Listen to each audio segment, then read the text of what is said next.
लोक न्यूज मराठी, आवाज लोकशाहीचा।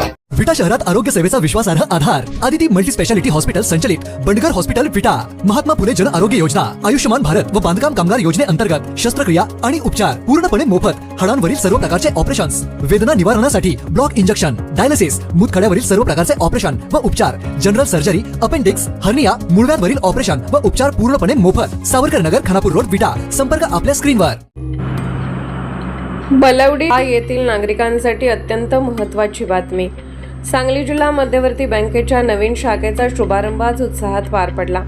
या कार्यक्रमाला आमदार सुहास बाबर, बँकेचे अध्यक्ष मानसिंग भाऊ नाईक, संचालक अमोलदादा बाबर, महेंद्र अप्पा लाड यांच्यासह अनेक मान्यवरांची उपस्थिती होती। या नवीन शाखेमुळे बलवडीसह परिसरातील अनेक गावातील नागरिकांना आता बँकिंग सेवा सहज आणि जलद उपलब्ध होणार आहेत। अनेक वर्षापासून प्रलंबित असलेली ग्रामस्थांची मागणी पूर्ण झाल्याने शेतकरी आणि नागरिकांमध्ये भीतीचे वातावरण आहे।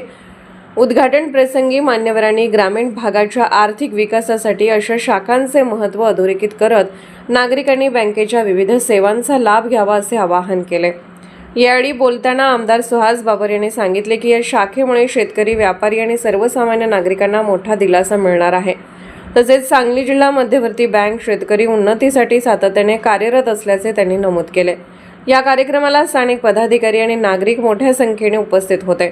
या उद्घाटन प्रसंगी श्री किरण तात्या लाड, जिल्हा परिषद सदस्य श्री हिम्मत जाधव, पंचायत समिती सदस्य श्री महेश घोरपडे, सरपंच सौ शालंताई कुंभार, उपसरपंच Shri Pramod Pawar, chairman Shri Jyotiram Sawant, chairman Shri Baban Balkrishna Jadhav, chairman Shri Ajit Pawar, sarpanch Shri Mansing Jadhav, माजी सरपंच श्री मारुती पवार, श्री प्रकाश बागल, श्री शिवाजी पवार, श्री शामराव पवार, श्री जयसिंग भाऊ जाधव, श्री मारुती सूर्यवंशी, श्री हनुमंतराव चव्हाण, श्री BD पवार दादा तसेच इतर मान्यवर व नागरिक मोठ्या संख्येने उपस्थित होते।